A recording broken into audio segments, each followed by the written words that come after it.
जय हिंद दोस्तों, welcome on this video. Today we will see class 12 English poem my mother at 66 question answer. अगर अभी तक आपने हमारे चैनल को सब्सक्राइब नहीं किया है तो चैनल को सब्सक्राइब कर बेल आइकन जरूर प्रेस कीजिएगा. तो चलिए अब हम समझते हैं इसके सारे क्वेश्चन आंसर को एकदम आसानी से. फर्स्ट क्वेश्चन है, what is the kind of pain and ache that the poet feels. जो पोइट जो होता है, जो इसकी कवित्री है, वह किस प्रकार का दर्द महसूस करती है. एक का अर्थ होता है दर्द और पेन का अर्थ भी होता है दर्द.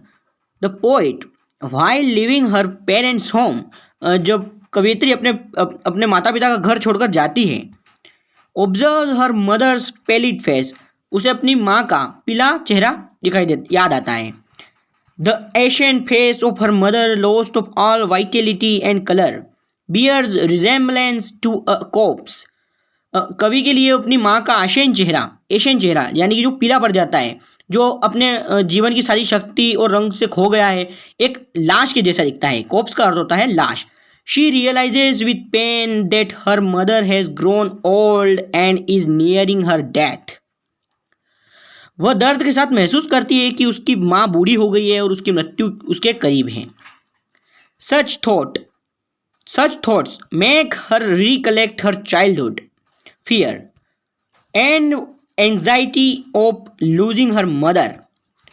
ये सारी जो थॉट्स होती हैं, इस तरह के विचार जो होते हैं, उसे अपने बचपन के डर और अपनी माँ को खोने की चिंता याद दिलाते हैं. Even her smiles are an expression of her helplessness and the face of what is inevitable. अपनी माँ से अलग होने का विचार उसे व्यथित करता है, और यहाँ तक कि वो उसकी जो मुस्कान जो होती है, उसकी जो स्माइल होती है, वो भी एक अपरिहार्य होती है, क्योंकि उसे पता है कि जो होना तो है ही है, कि उसकी मदर की डेथ एक ना एक दिन तो होनी ही है, और मुस्कान उसकी एकदम बेबसी है. आप इसका स्क्रीनशॉट ले लीजिएगा. अब हम समझते हैं इसके सेकंड क्वेश्चन को. Why are the young trees described as sprinting. जो युवा वृक्ष हैं, जो पेड़ हैं, उन्हें स्प्रिंटिंग के रूप में क्यों दर्शाया गया है, वर्णन किया गया उनका. जो स्प्रिंटिंग का अर्थ होता है कि बहुत तेज भागना एक प्रकार से. तो चलिए हम समझते हैं इसके आंसर को. While driving to the airport in an effort to distract herself from the thoughts of her ageing mother. हवाई अड्डे पर जाते समय अपनी बूढ़ी माँ के विचारों से ध्यान हटाने के प्रयास में कभी युवा पेड़ों को चलते देखती है. जो युवा पेड़ जो होते हैं वह चलते देखती है. The poet looks at the young trees sprinting. The trees seem to be running past the moving car. पेड़ चलती कार के पीछे भागते नजर आ रहे हैं. The sprinting of the trees symbolises the rapidly passing years of human's life from childhood to old age. पेड़ों का घूमना बचपन से बुढ़ापे तक जो मनुष्य के जीवन के तेजी से बीतते वर्षों का प्रतीक है. चलिए आगे बढ़ते हैं, इसका स्क्रीनशॉट ले लीजिएगा. This image which shows activity and strength is contrasted with that of her old and weak mother who seems dormant. यह जो इमेज होती है, जो गतिविधि और जो ताकत दिखाती है, उसकी बूढ़ी और कमज़ोर माँ की तुलना में है, जो कार में सो रही होती है. वो बिल्कुल एकदम से ऐसी लगती है कि जैसे लाश की जैसी हो. The young trees represent life in contrast to her mother's approaching death. और जो यंग ट्रीज जो होते हैं, उसकी माँ को अपनी मृत्यु के निकट ले जाते हुए अपने जीवन का प्रतिनिधित्व करते हैं, क्योंकि मृत्यु तो अपने जीवन का एक सच्चा कहें तो कड़वा सच है. तो इसका स्क्रीनशॉट ले लीजिएगा. अब हम समझते हैं इसके थर्ड क्वेश्चन को. हमने इस पोयम को बहुत अच्छे से समझा था. अगर आपने अभी तक वो वीडियो नहीं देखा है तो उसकी लिंक डिस्क्रिप्शन में मिल जाएगी, आप उस वीडियो को देख लीजिएगा. Question number third. Why has the poet brought in the image of the merry children spilling out of their homes. जो नन्हे नन्हे बच्चे होते हैं, वो अपने घर से छलकते हुए आते हैं. और कवि हमें ऐसा क्यों दिखाता है, कभी हमें उसका एग्जाम्पल क्यों देता है, और छलकते हुए बच्चों की छवि इस पोयम में क्यों लाता है, तो क्यों लाती है, इसका आंसर समझते हैं. In the poem the poet has shown contrasting images of life and death. She has incorporated the image of the merry children. कविता में कवि ने जीवन और मृत्यु के दो विपरीत चित्र दिखाए हैं, उन्होंने हंसमुख बच्चों की छवि को शामिल किया है। Merry children running out of their houses to play in order to signify liveliness, vigour, health, beauty and happiness. This image is a sharp contrast to that of her mother who is nearing her death. जो बच्चे अपने घरों से बाहर खेलने के लिए भाग रहे हैं ताकि वे अपनी जीवंतता, जोश, स्वास्थ्य, सौंदर्य और खुशी यानी कि जो हैप्पीनेस उसके का प्रतीक बन सके।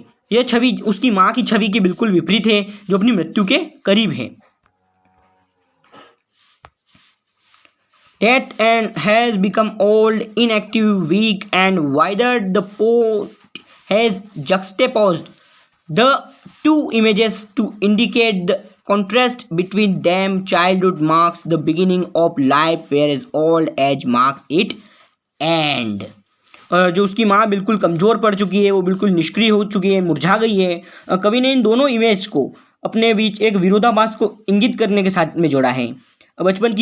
बचपन जो होता है वो जीवन की शुरुआत का प्रतीक होता है, जबकि बुढ़ापा इसके अंत का प्रतीक होता है। इसका स्क्रीनशॉट आपने ले लिया होगा। अब हम समझते हैं इसके फोर्थ क्वेश्चन को। Why has the mother been compared to the late winter's moon? जो पोइट्रेस की जो मदर है उनकी तुलना लेट विंटर मून से क्यों की गई है, तो ये भी हमने अच्छे से समझा था।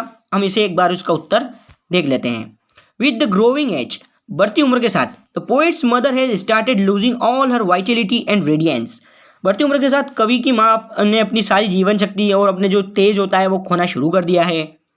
The poet uses the simile of late winter's moon for her mother to indicate her approaching death.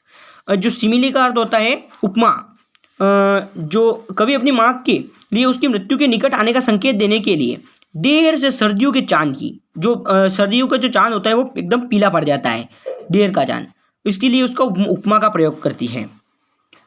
Winter being the last lesson of the year, जो सर्दी का मौसम होता है वह वर्ष का अंतिम मौसम होने के कारण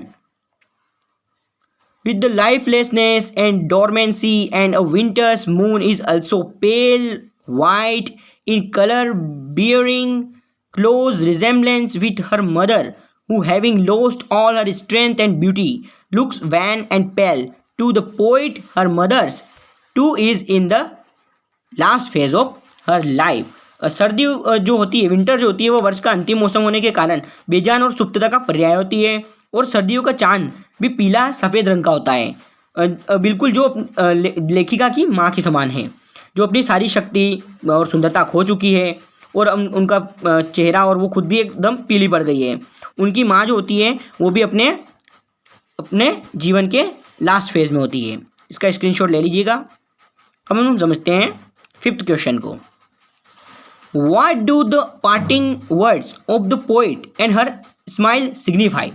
जो कवि की जो विदाई होती है, अपनी माँ को जब विदाई देती है तब उसकी मुस्कान जो होती है और उसके आखिरी वर्ड जो होते हैं विदाई के समय, उसका अर्थ क्या निकलता है।